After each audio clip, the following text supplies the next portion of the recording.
오늘 하나님께서 우리에게 주시는 말씀은 신약성경 로마서 1장 16절에서 17절까지의 말씀입니다. 나는 복음을 부끄러워하지 않습니다. 이 복음은 모든 믿는 사람들에게 구원을 주시는 하나님의 능력이기 때문입니다. 먼저는 유대 사람에게요, 다음으로는 그리스 사람에게입니다. 복음에는 하나님의 의가 계시되 믿음으로부터 믿음에 이르게 합니다. 기록되기를 의인은 믿음으로 살 것이다 라고 한 것과 같습니다. 아멘. 오늘 우리가 함께 읽으셨던 이 본문의 말씀은 성경에서 가장 강력한 본문 가운데 한 본문입니다. 바로 로마서 1장 16절과 17절의 말씀. 바로 이 본문의 말씀은 바로 마틴 루터를 통해서 이 땅의 종교 개혁이 시작될 때 바로 그에게 오직 예수, 오직 믿음, 오직 은혜의 그 복음을 깊이 깨닫게 했던 바로 그 말씀이죠. 바로 복음의 정수가 이 본문 안에 아주 깊이 담겨진 바로 그 말씀입니다.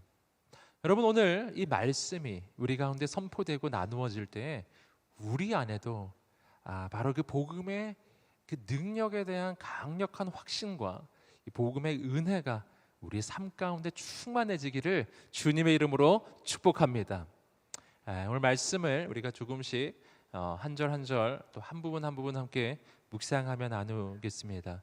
우리 먼저 16절 말씀 읽어보겠습니다. 로마서 1장 16절입니다. 시작. 나는 복음을 부끄러워하지 않습니다. 이 복음은 모든 믿는 사람들에게 구원을 주시는 하나님의 능력이기 때문입니다. 먼저는 유대 사람에게요, 다음으로는 그리스 사람에게입니다. 자, 먼저 사도 바울은 이 본문의 말씀의 첫 부분에서 나는 복음을 부끄러워하지 않습니다, 이 고백을 하고 있습니다. 왜 이런 고백을 하고 있을까요? 여러분, 그 까닭은 이 당시에 많은 사람들이 복음을 부끄러워하고 있었기 때문이에요. 특별히 로마에 있었던 이 성도들, 이 로마에 있었던 그리스도인들 가운데 바로 그러한 현상이 나타나고 있었기 때문인 것이죠. 왜 그랬을까요? 왜 당시에 그리스도인들이 복음을 부끄러워하는 그런 현상들이 나타났을까요? 크게 두 가지 이유가 있습니다. 첫 번째는 뭐냐면 이 시대가 박해의 시대였기 때문이에요. 지금하고는 좀 다른 것입니다. 이 당시 로마의 상황, 이 당시에 복음이 증거되는 그 자리자리에서의 이 상황이라고 하는 것은 바로 거대한 핍박과 거대한 박해가, 그래서 예수를 믿는다고 고백을 했을 때 감옥에 갇히고 돌에 맞고 정말 어떤 일을 당하게 될지, 정말 사회적으로 어떤 불이익을 당하게 될지 잘 모르는 바로 그러한 시대였기 때문에 우상 숭배가 뒤덮고 세상의 물질 문명이 뒤덮고 있었던 바로 그러한 시대였기 때문이에요. 그래서 예수 믿는다는 이 고백을 한다는 것은 굉장히 큰 용기를 필요로 하는, 그 말을 쉽게 내뱉을 수가 없는 거예요. 이거는 목숨을 걸고 인생을 거는 그런 고백이었던 그런 시대였기 때문에, 바로 그랬기 때문에 그 거대한 박해 가운데 정말 많은 사람들이 예수 믿는다는 것을 쉽게 자신 있게 얘기하기가 너무나 어려웠던 바로 그러한 상황이었다는 겁니다.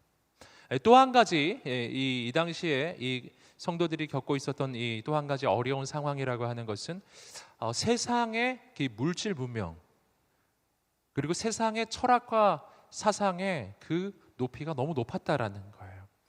지금 이 로마 교회는 어디에 있는 교회입니까? 로마 한복판에 있는 교회입니다. 로마라는 데는 어디겠어요? 그 당시 세계 최강대국, 영원히 망하지 않을 것만 같은 제국이 바로 그 제국의 수도였습니다.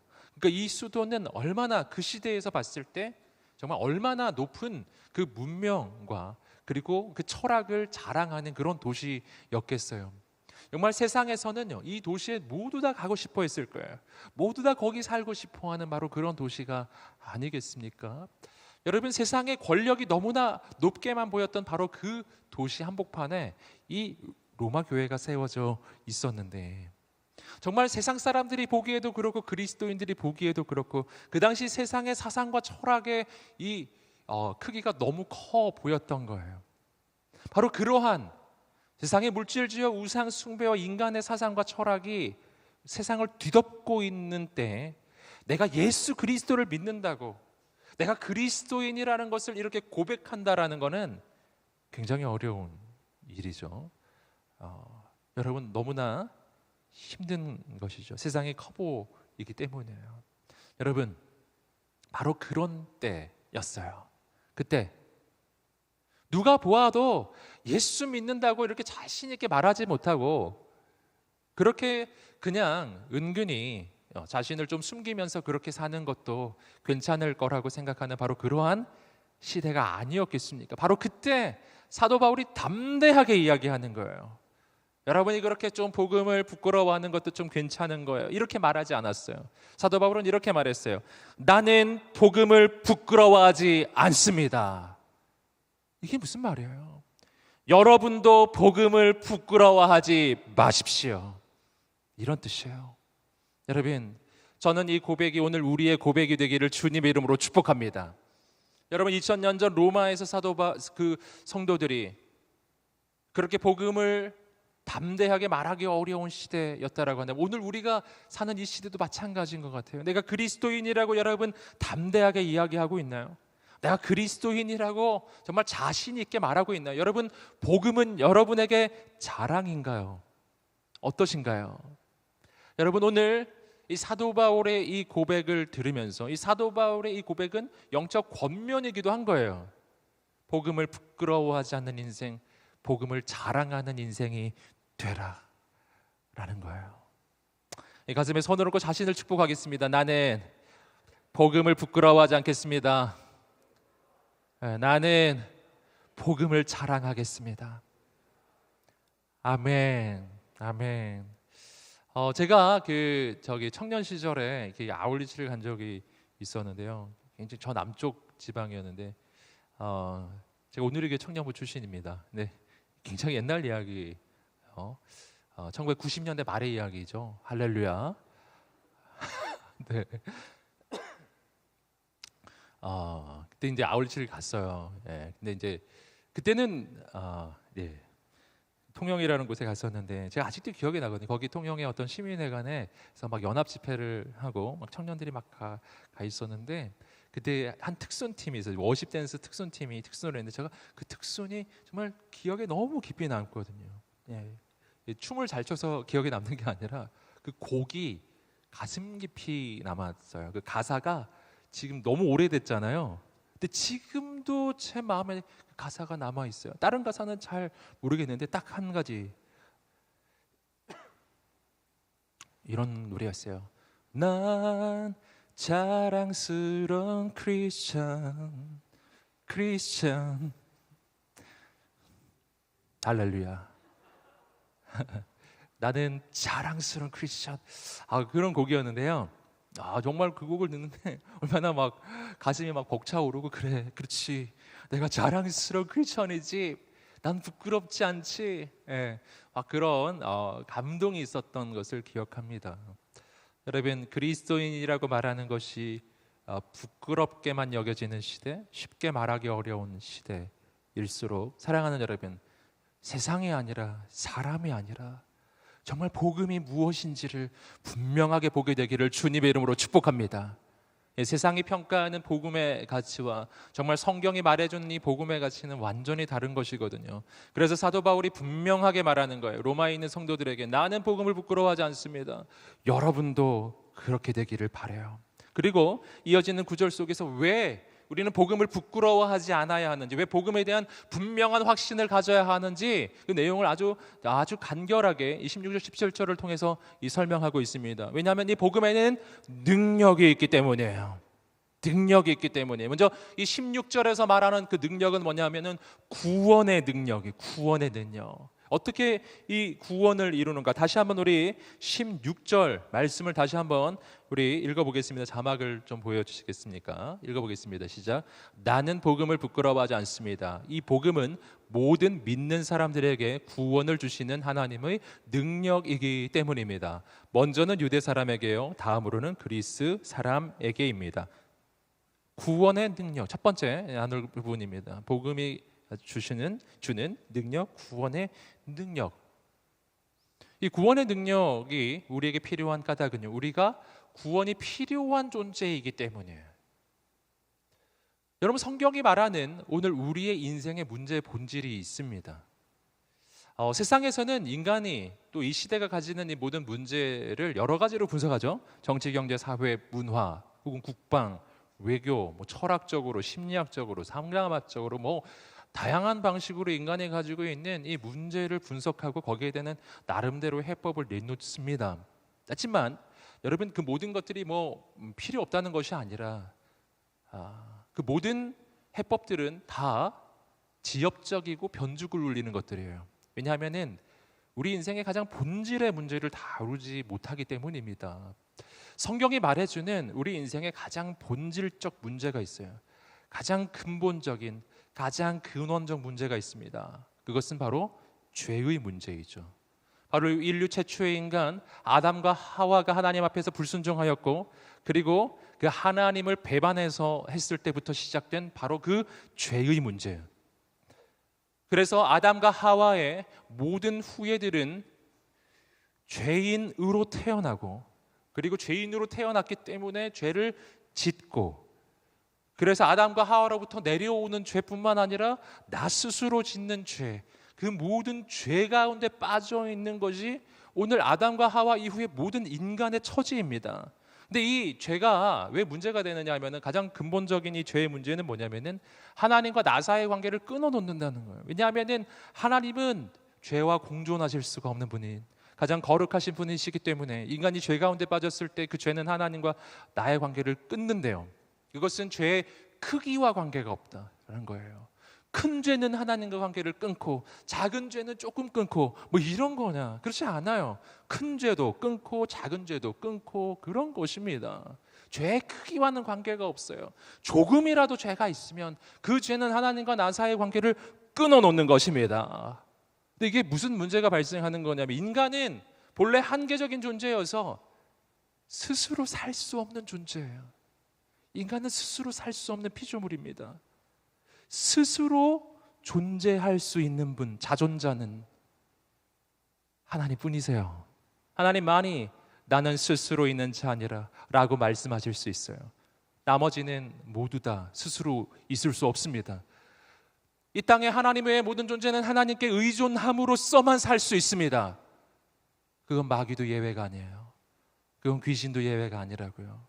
여러분, 하나님이 아니고서 살 수 있는 존재는 단 한 존재도 없어요. 인간은 더 그렇습니다. 마치 이것은 뭐와 비슷한 거냐면은 우리가 핸드폰을 쓸 때 그 핸드폰이 바로 이 전원선과 분리되었을 때부터는 배터리에 이 전기를 가지고 쓰여지게 되는 것인데, 그것은 한계가 있어요. 퍼센티지가 떨어집니다. 점점 떨어져서 정말 0%를 향해 가게 되는 것이죠. 그리고 0%가 되면은 방전되는 거예요. 더 이상 못 써요. 어떻게 해야 되죠? 0이 되기 전에 충전기로 연결해야 돼요. 전원선에 연결이 돼야 됩니다. 방법은 그 길밖에 없어요. 그래서 정말 이 스마트폰은 정말 아주 비극적 숙명을 가지고 있는데, 매일 전원선에 연결돼야 된다. 매일 연결돼야 된다. 안 그러면 방전된다라는 거죠. 여러분, 이게 사실은 우리의 인생도 그렇다라는 것입니다. 내가 하나님과 떨어지는 순간 나는 그 안에 한계가 있는 배터리로 사는 스마트폰처럼 그런 존재가 돼요. 나는 내 안에 한계가 있음을 알아요. 그래서 내 인생은 하나님을 떠나는 그 순간 한계에 부딪힙니다. 내 능력도 한계가 있고, 내 재능도 한계가 있고, 내 생명도 한계가 있고, 내 건강도 한계가 있고, 내 인생은 한계투성이에요.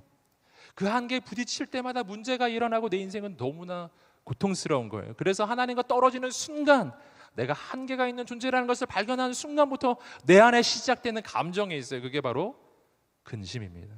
두려움, 불안, 염려가 시작돼요. 문제가 커서 일어나는 게 아니에요. 내가 한계적 존재이기 때문에 일어나는 문제입니다. 방법이 뭐죠? 방법은 내 힘을 기르는 데서 발견되지 않아요. 내 능력을 기르는 데서 발견되지 않아. 아까도 말씀드렸지만 이 방전되기 직전에 이 핸드폰은 전원에 연결하는 길 말고는 방법이 없는 것처럼, 오늘 한계에 부딪힌 우리의 인생에게 방법은 단 하나밖에 없는데, 영원하신 하나님께 연결되는 것밖에 길이 없다라는 것입니다. 우리가 하나님께 연결이 돼야 살아요. 이건 우리 인생의 본질입니다. 이게 본질에 해당되는 문제라는 것이죠. 그럼 어떻게 연결될까요? 하나님께 내가 어떻게 연결될 수가 있죠? 죄인인 인간이 하나님께 연결되려면 방법은 하나밖에 없는데 죄의 문제가 해결이 돼야 돼요. 그 죄의 문제가 해결이 되려면 죄의 대가를 치루어야 해결이 되는데, 문제는 뭐냐면 내가 스스로 죄 문제를 해결할 수가 없다는 것입니다. 왜냐하면 죄 문제 해결은 죄의 대가를 치러야 하는 것인데, 성경적으로 죄의 대가는 딱 하나입니다. 죄의 삭은 사망이요.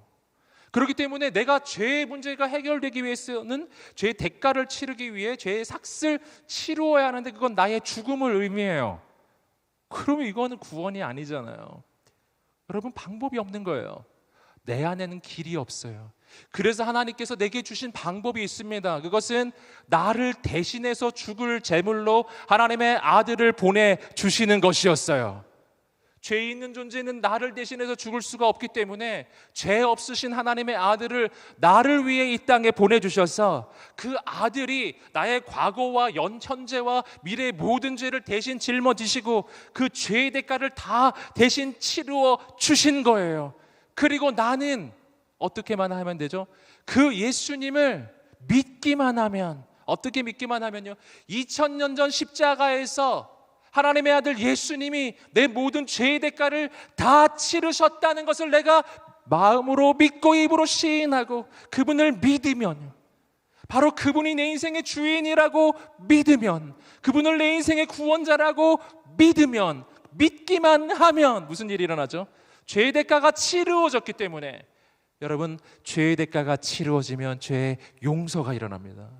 죄의 용서는 그냥 선심 쓰듯 일어나는 게 아니에요. 대가가 치루어져야 용서가 일어나요. 그래서 나는 나의 힘과 나의 노력이 아니라 예수님이 내 모든 죄의 대가를 대신 치르심으로, 100% 그분의 은혜로, 나의 행위와 나의 노력이 아니라 그를 향한 100% 오직 믿음만으로 나는 의롭다는 인정을 받게 되고 죄의 용서를 받아요. 그리고 나는 하나님의 자녀가 되어, 나는 하나님과 분리된 자였는데 하나님께 다시 연결이 돼요. 하나님께 다시 연결된다는 게 얼마나 중요하냐면, 하나님께 연결되는 순간 영원하신 하나님으로부터 영원한 공급이 내 안에 임하기 시작해요. 한계적이었던 내 인생 가운데 영원하신 하나님의 능력이 임하기 시작하고 그분의 생명이 내 안에 공급되기 시작해요. 그분의 은혜가, 그분의 축복이 내 삶 가운데 충만하게 흘러오기 시작하는 거예요. 사랑하는 여러분, 이걸 구원이라고 하는 것입니다. 어떻게 이 구원이 임하나요? 하나님의 능력, 그리고 나를 위해 이 땅에 오신 예수 그리스도, 그분을 향한 그 믿음만으로 우리의 인생에는 구원이 오는데, 이 복음이 이 기쁜 소식이 되는 이유가 있습니다. 복음이란 기쁜 소식이란 뜻이잖아요. 이것이 기쁜 소식인 이유가 있어요. 근데 그 구원이 오직 믿음으로만 주어진다는 거예요. 이게 왜 기쁜 소식이냐면, 만약 하나님이 나에게 행위를 요구했다면 나는 그 행위의 기준에 도달할 수 없는 인생인데, 그분이 나에게 믿음을 요구했기 때문에, 이 믿음이라는 것은 바로 내 마음의 변화이잖아요.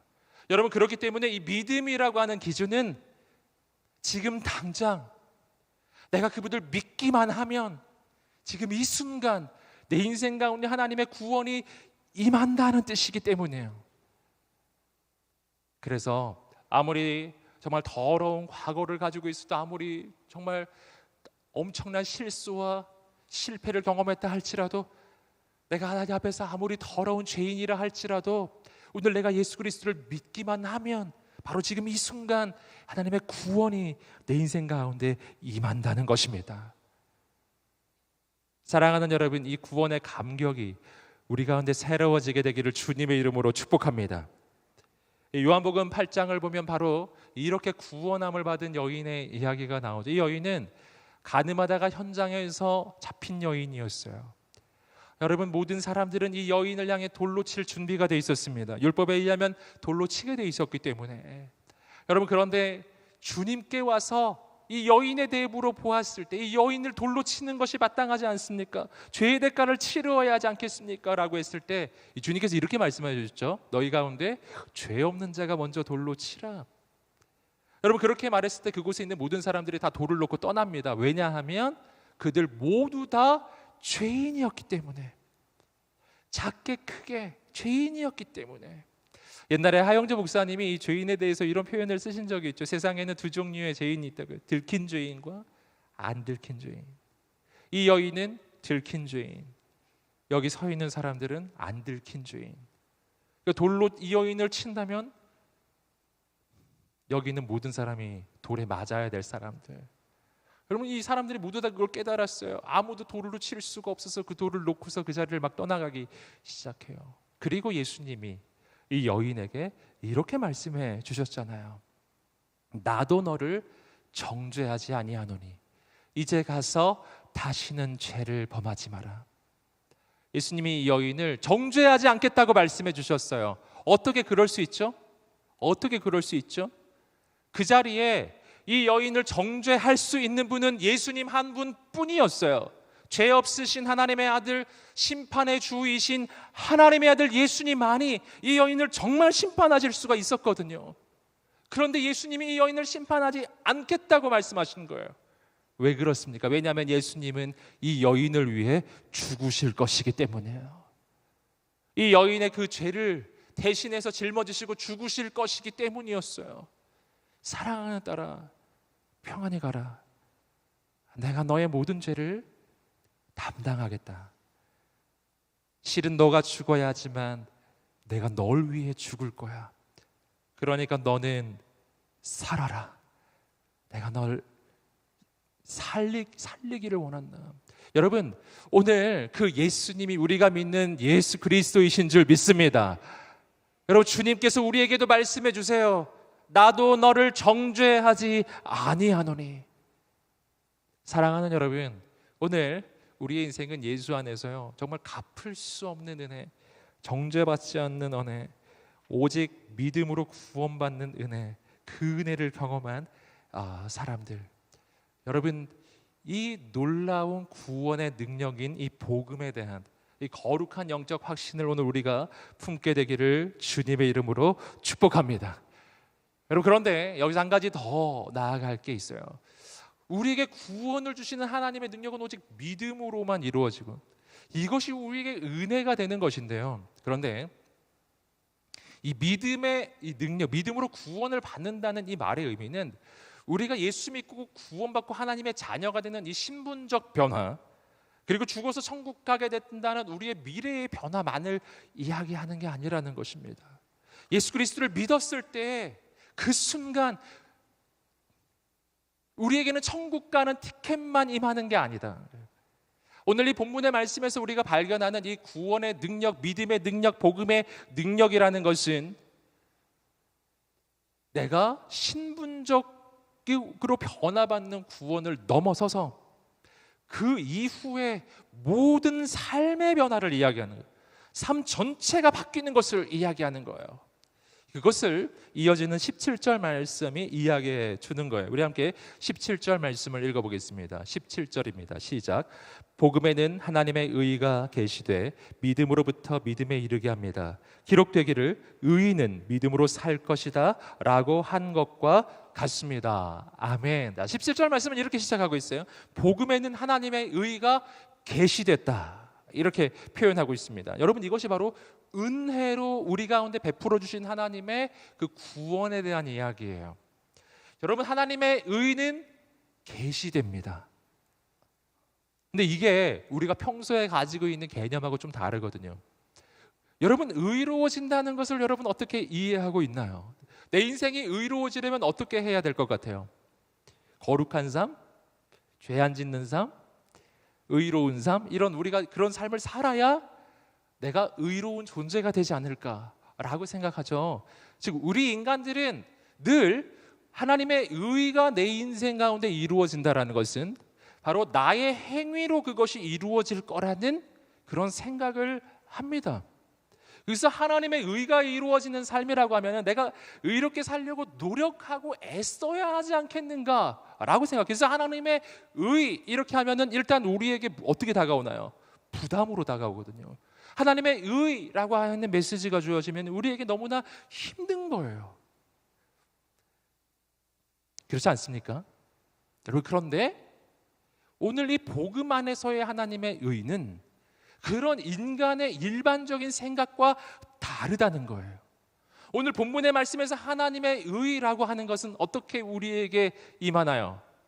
오늘 말씀에 이야기하고 있어요. 하나님의 의는 우리의 행위와 노력으로 쟁취하는 게 아니에요. 그러니까 내가 의롭게 살아가지고 하나님께 내가 의롭다는 그 인정을 받게 되는 근거가 나의 행위에 있는 게 아니라는 것입니다. 만약 그렇다고 한다면 오늘 본문의 말씀은 이렇게 말했겠죠. 복음에는 하나님의 의가 있는데 너희가 그 하나님의 의를 쟁취해라, 성취해, 착하게 살아서 하나님의 의의 기준에 도달해라, 이르지 않았겠어요? 여러분, 그런데 오늘 말씀은 하나님의 의에 대해서 그렇게 말하고 있지 않아요. 뭐라고요? 복음에는 하나님의 의가 계시돼. 놀랍죠? 하나님의 의는 계시되는 거예요. 우리 함께 따라하고 있어요. 하나님의 의는 계시되는 것입니다. 아멘. 이 얼마나 놀라운 이 표현인지 모르겠습니다. 그러니까 하나님의 의는 일반적이고 평범한 우리의 생각을 넘어서요. 이것은 나의 행위와 나의 노력으로 도달할 수 없는 것이기 때문이에요. 그래서 하나님은 새로운 방법으로 주셨어요. 이게 로마서의 말씀을 이제 뒤쪽에 가시면 이 부분에 조금 더 자세한 설명이 나옵니다. 인간은 자기의 행위와 자기의 노력으로 하나님의 의에 도달하려고 애를 쓰면은요, 애를 쓰면 쓸수록 내가 죄인인 것이 증명될 뿐이에요. 그러니까 아무리 애를 써도 그 애쓰는 것으로 하나님의 의에 도달할 수가 없고 내가 의로운 존재가 될 수도 없어요. 그래서 하나님은 내가 행위로 노력하는 방법 말고 새로운 방법, 내가 의로워지는 새로운 길을 주셨는데 그것이 바로 하나님의 의를 계시해 주는 방법, 즉 하나님의 의가 내 인생 가운데 임하는 방법이에요. 이것은 나의 행위가 아니라 오직 믿음으로 의로워지는 방법이에요. 그것이 바로 오늘 앞서서 16절에서 이야기했던 바로 그 방법이에요. 예수님께서 나의 모든 죄의 대가를 치르심으로써 죄의 대가가 치루어지고 내가 예수 그리스도를 믿을 때 의롭다함을 받게 되는 그런 하나님의 의요. 나의 행위에 근거하지 않고 예수님에 근거한 하나님의 의를 이야기하는 거예요. 여러분, 이 의는 우리에게 계시됩니다. 어떻게 할 때요? 내가 예수님을 믿을 때요. 우리 함께 따라해 보겠습니다. 내가 예수님을 믿을 때 의로운 자로 인정됩니다. 아멘. 하나님의 의는 내가 쟁취하는 것이 아니라 하나님께서 내게 은혜로 부어주시는 것입니다. 여러분, 그래서 난 자격 없이 조건 없이 이유 없이 하나님 앞에서 의로운 자로 인정이 되는 거예요. 이것을 우리가 이해할 수 있는 것이 구약시대 레위기에 나오는 제사의 장면이에요.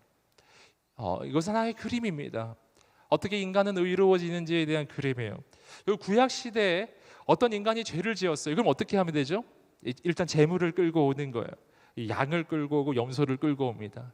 제물을 끌고 바로 이 성전으로 오는 거예요. 그리고 그곳에서 어떻게 하냐면은 그 제물에 내가 안수를 해요. 이 제물에 내가 안수를 하면 내게 있던 죄가 이 제물에게 전가됩니다. 내 죄가 이 제물에게로 흘러 들어간다는 거. 그래서 이 제물에 안수한 다음에 내 죄는 이 제물에 완전히 이 전가된 상태에서, 그러면 자 어떻게 되는가? 죄는 대가를 치러야 해결되죠. 죄는 반드시 심판이 있어야 돼요. 그 죄에 대한 바로 하나님의 심판이 임해야만 이 죄가 해결이 되는데, 내 죄를 이 제물이 대신 다 전가받아서 내 죄를 이 제물이 다 뒤집어 쓴 거예요. 이 양이 혹은 염소가, 소가 이 제물이 다 대신 뒤집어 쓴 거예요. 그리고 어떻게 하죠? 이 제물을 죽입니다. 이건 죄의 심판이에요. 이 재물을 죽입니다. 그리고 이 재물은 피를 흘립니다. 뭐 때문에요? 이 재물의 자신의 죄 때문이 아니에요. 이 재물을 끌고 왔던 그 사람의 죄 때문에 이 재물이 대신 죽고 그 피를 흘리는 거예요. 이것이 모든 제사의 가장 근본적 원리예요. 그렇게 되면 이 사람은 어떻게 될까요? 이 사람은 하나님 앞에서 의로운 자로 인정함을 받고 집으로 돌아가는 겁니다. 자, 여기서 하나님의 시선을 보세요. 하나님은 자, 이 사람이 재물을 끌고 왔을 때 무엇을 볼까요? 이 사람의 행위를 보지 않고 이 사람의 과거를 보지 않아요. 이 사람의 자격을 보지 않아요. 하나님은 무엇을 보실까요? 하나님은 이 사람이 끌고 온 재물을 보시는 거예요. 이 사람이 끌고 온 그 어린 양을 보여요. 그리고 이 어린 양이 순결한 어린 양으로서 이 사람의 죄를 대신 다 담당해서 대신 죽고 피를 흘리면 이 사람은 하나님 앞에서 의로운 자로 인정이 돼요. 사랑하는 여러분, 이것이 하나님 앞에서 우리가 의롭게 되는 가장 본질적 방법입니다. 어떤 사람이 재물을 하나님 앞에 끌고 왔을 때 그가 의롭다는 인정을 받을 때 하나님께서 보시는 것이 그 사람이 아니라 재물인 것처럼 내가 하나님 앞에 나아갈 때 내가 의로워질 때 하나님이 보시는 것은 내가 아니라 나를 위해 십자가에 달리신 나를 위한 영원한 재물이 되시는 예수님을 보시는 거예요. 하나님께서는 예수님을 보시고 나를 의롭다고 인정해 주시는 거예요. 여러분, 그러므로 누구든지요, 아무리 부족해도 연약해도 그 주님을 의지함으로 하나님 앞에 나아갈 수가 있게 되는 겁니다. 이것이 뭘로 된다고요? 믿음으로요. 근데 오늘 말씀을 보시면은 아주 독특한 한 가지 표현이 나옵니다. 우리 17절 말씀을 다시 한번 읽어보겠습니다. 17절 말씀을 다시 읽어보겠습니다. 시작. 복음에는 하나님의 의가 계시되 믿음으로부터 믿음에 이르게 합니다. 기록되기를 의인은 믿음으로 살 것이다 라고 한 것과 같습니다. 그 중에 보시면 믿음으로부터 믿음에 이르게 합니다. 의인은, 하나님의 의인은 계시되는 것이다. 그런데 그것이 이루어지는 것은 어떻게 해요? 믿음으로 되죠. 그런데 그 믿음이 한 번이 아니죠. 잘 보시면 믿음으로부터 믿음에 이르게 합니다. 한번 따라해 보겠습니다. 믿음으로부터 믿음에 이르게 합니다. 자, 이거 어떻게 이해할 수 있을까요? 앞에 나오는 믿음과 뒤에 나온 믿음이 있습니다. 믿음으로부터 믿음에 이르게 합니다. 그럼 이것에 대한 해석은 뭐 여러 가지 해석들이 있는데요. 오늘 저는 이 본문의 말씀을 이렇게 여러분과 나누고 싶습니다. 그래서 첫 번째 나오는 믿음과 두 번째 나오는 믿음의 차이예요. 첫 번째 나오는 믿음은 구원을 얻는 믿음. 바로 예수 그리스도를 나의 구원자로 고백하고 바로 의롭다는 인정을 받는 믿음이 이 첫 번째 믿음이에요. 바로 그 믿음으로부터 우리의 구원이 시작되고 우리 신앙의 여정이 시작돼요. 그런데 믿음으로 시작하는데 그 믿음으로 시작한 그 다음은 뭔가? 믿음으로부터 어디에 이른다고요? 믿음에 이르러요. 이 말은 조금 다르게 좀 풀어서 이야기하면은 이 신앙의 여정으로 우리가 한번 생각해 보면 이렇게 표현해 볼 수가 있습니다. 이걸 좀 풀어서 좀 쉬운 말로 좀 바꿔서 이야기하면 우리는 믿음으로 구원받고 구원받은 그 이후에도 믿음으로 살아갑니다. 이렇게 표현해 볼 수가 있어요. 믿음으로 구원받고 믿음으로 살아간다. 믿음에서 믿음에 이르러요. 예수 믿고 구원받았지만 구원받은 이후의 삶도 오직 믿음으로만 사는 거예요. 함께 따라해 보겠습니다. 믿음으로 구원받고 믿음으로 살아갑니다. 아멘.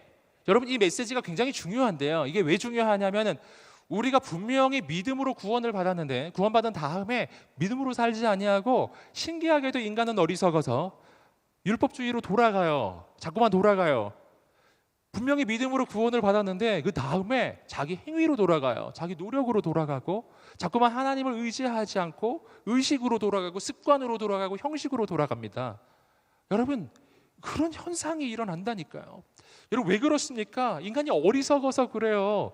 분명히 믿음으로 구원을 받았거든요. 근데 그 믿음으로 구원받은 복음의 그 구원의 감격은 한순간으로 끝나버리고 나서 그 다음에 우리의 신앙은 급속하게 형식화돼요. 급속하게 습관화되고 급속히 율법주의로 돌아갑니다. 이 율법주의라는 것이 대단한 게 아닙니다. 여러분 내가 예수 믿고 구원받은 다음에 여러분 그 다음에 우리가 어떻게 율법주의로 돌아갈 수 있을까? 그럴 수가 있어요. 율법주의는 별다른 게 아니라 내 힘으로 무언가를 하고자 하는 것이기 때문이에요. 그렇게 대단한 게 아니에요. 내 능력으로 무언가를 할 수 있다 생각하고 하려고 하는 순간 즉시 율법주의 신앙으로 빠져요. 자, 은혜로 사는 인생은요, 내 힘으로 살지 않고 하나님의 은혜로 사는 것입니다. 근데 내 힘이 하나님의 능력이 아니라 내 힘으로 무언가를 계속해서 하려고 하는 거예요. 그때 일어나는 일이 있어요. 염려와 근심과 불안이 즉시 찾아오기 시작해요. 이런 일이 일어납니다. 여러분 그런 거 경험해 보셨나요? 분명히 믿음으로 구원을 받았는데 신앙생활을 이렇게 해가는데 자꾸 염려가 찾아오는 거예요. 자꾸 근심이 찾아오는 거예요. 자꾸 두려움이 찾아와요. 여러분 그러면은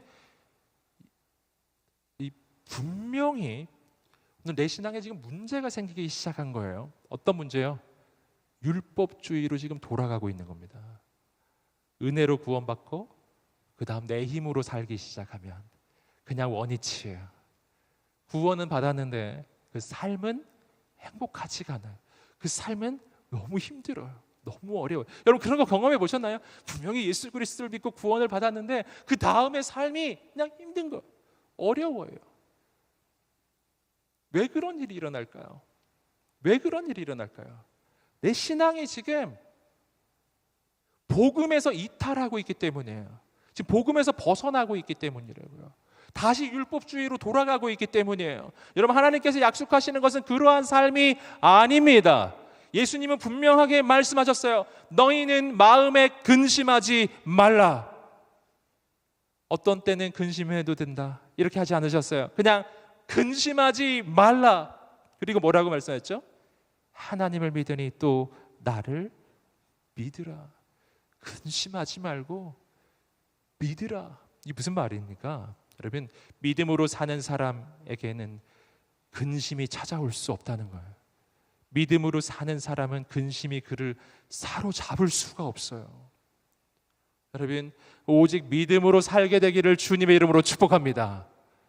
여러분 그렇기 때문에 자 믿음으로부터 시작해서 믿음에 이르러야 한다는 거예요. 믿음으로 구원받았다면 구원받은 그 이후의 모든 삶도 역시 믿음으로 살아가는 것입니다. 그래서 오늘 말씀은 이렇게 이야기하고 있어요. 그러므로 기록되기를 의인은 믿음으로 살 것이다 라고 한 것과 같습니다. 여러분 의인은 믿음으로 살 것이다 라는 말도 이중적 의미를 가지고 있어요. 첫 번째 의미는 오직 믿음으로 우리는 구원을 얻게 된다는 뜻이고, 두 번째는 뭐냐면은 그 다음에 이어지는 삶이요, 삶. 우리가 살아가는 이 모든 삶이요, 삶 전체도 역시 믿음으로 사는 거예요. 사랑하는 여러분, 하나님의 사람은 믿음으로 사는 거예요. 하나님의 사람은 현실로 살지 않아요. 하나님의 사람은 조건으로 살지 않아요. 하나님의 사람은 자기 노력으로 살지 않아요. 오직 믿음으로 살기 시작하는 거예요.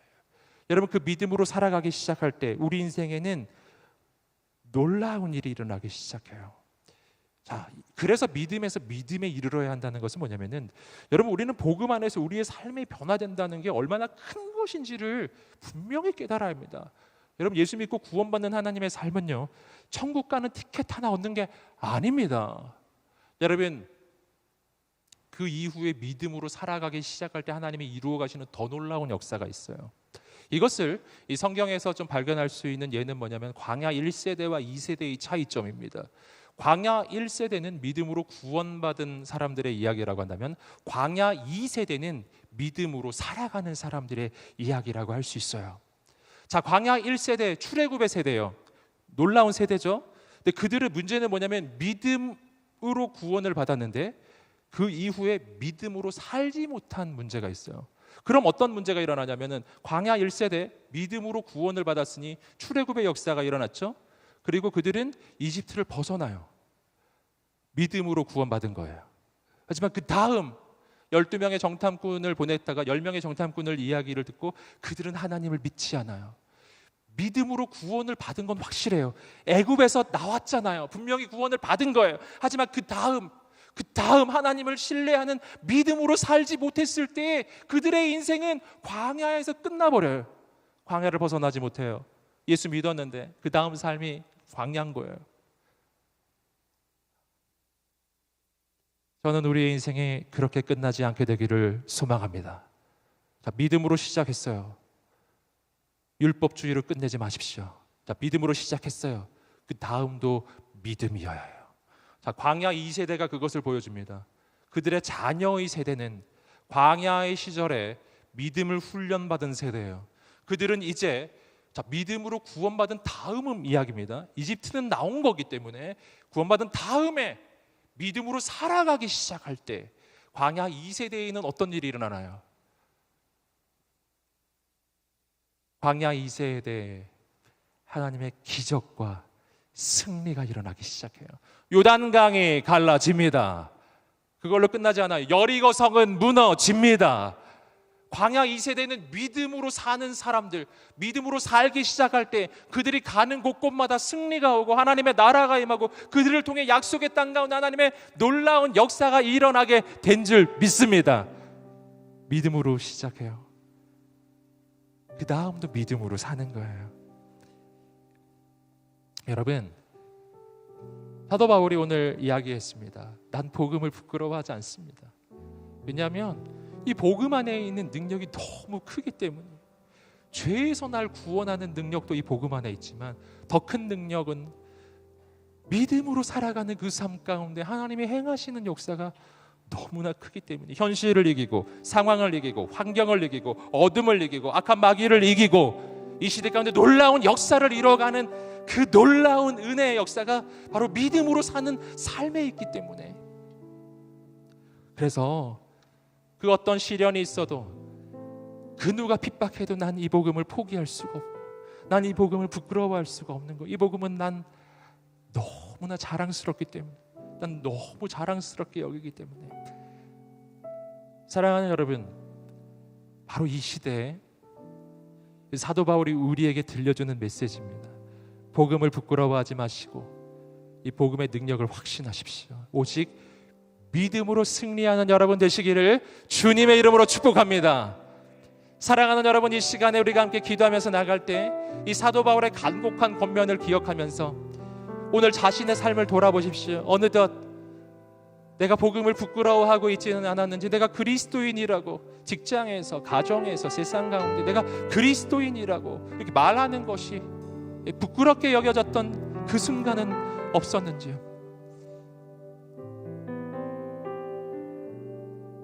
말을 하기는 했지만, 그러나 기독교 신앙이라는 것은 내 인생 가운데 그냥 많은 종교 중에 하나인 것처럼만 여러분 그렇게 느껴지고 있는 그런 시간들을 보내고 있지 않나요? 오늘 사도 바울의 확신이 나의 확신이 되게 하여 주옵소서. 내 안에 복음의 확신을 주옵소서. 복음을 부끄러워하지 않고 복음을 자랑스러이 여기는 그 사도 바울의 그 믿음의 확신을 우리 가운데 부어 주시옵소서. 우리 함께 그 고백과 그 간구가 있는 모든 사람들, 우리 다 함께 자리에서 한번 일어나 보시겠습니다. 그리고 하나님 앞에 우리가 간절히 기도합시다. 하나님, 내 안에 그 영적인 확신, 그 간절한 확신, 복음에 대한 확신, 예수 그리스도에 대한 확신, 그 어떤 상황에서도 그 복음을 부끄러워하지 않는 그 믿음의 확신을 부어달라고 우리 하나님 앞에 두 손을 높이 들고 간절히 합심하여 기도하겠습니다.